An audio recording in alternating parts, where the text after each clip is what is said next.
বিষয় যেগুলি ছিল দীর্ঘকাল দেখেছি সিপিএম এবং কংগ্রেসের দ্বারা, সেখান থেকে মানুষ মুক্তি পেয়েছে। তার জন্য আজ মানুষ তাদের পাশে যাচ্ছে না, তাদের সাথে তারা চলছে না। সে উগ্রপন্থীর দ্বারাই হোক, সেই রাজনৈতিক খেলার মাধ্যমেও এই রাজ্যের মানুষকে খুন করে রাজনীতি করা এই কংগ্রেস সিপিএম এর একটা তাদের পেশা ছিল। তারা এইভাবে মানুষকে খুন করে, তারা ক্ষমতায় টিকে থাকার জন্য তারা সবসময় এই খুন খেলায় নিয়ে জিতেছে।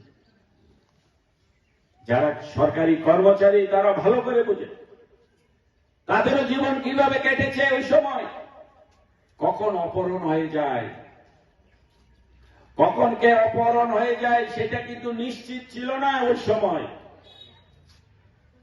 এখানে আমরা যারা বসে আছি, কারো না কারোর সেই ঘটনা ঘটেছে, নিজের না হোক তার আত্মীয় না হোক তার প্রতিবেশী না হোক তার বন্ধু, কারো না কারোর হয়েছে।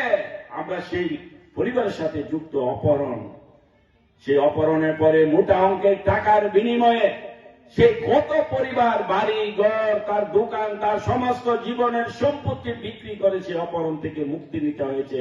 আবার সেই টাকা দেওয়ার পরও সে মুক্তি পায় নাই।